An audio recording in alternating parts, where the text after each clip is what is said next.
It's 5:30 in the afternoon and you've several patients left to see, when in comes Rose. She lives with osteoarthritis, diabetes and COPD. Her notes are long and are filled with missed appointments and overdue tests. Rose's daughter made the appointment because her breathing has been a bit up and down. Her mood seems low, but with only 10 minutes there's little time to find out why, just enough to repeat her prescription, take her blood pressure and suggest more appointments.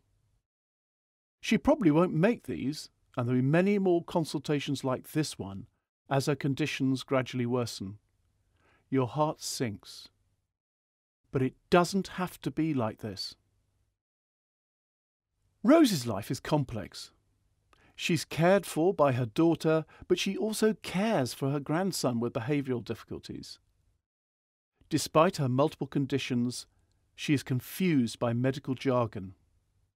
She knows that your prescriptions work in the short term, but with a lot going on, spirometry and blood tests seem theoretical and less important than supporting her daughter and dealing with her grandson's tantrums.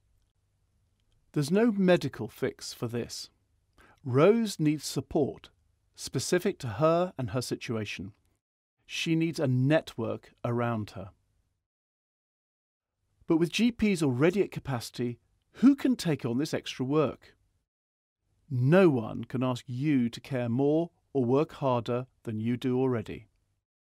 But as a whole practice, as a team, can we work smarter? Imagine if before seeing you, Rose had already worked with a care planning team embedded in your practice, designed to draw on support from other organisations and the wider community. They work with Rose and the people closest to her, people like her daughter. A team who've gone through the 4 stages of care planning. And so all of this has already taken place. This is a new type of consultation, with time to listen, understand what matters to Rose, and continue to develop her ongoing care plan together. Rather than suffer that sinking feeling, you can clearly see that your work is making a difference. Care planning was created by clinicians who were exhausted and dissatisfied with the status quo. Good doctors lacking the time, space and backup to be really great doctors. It does take work to switch from a disease focus to a patient-centred care planning system. There will be changes in your organisation and to the culture of your practice. A new call and recall system is needed, and training will be required throughout your whole team. But it isn't impossible, and the effort is worth it. There are hundreds of GPs who are doing it already and are willing to help.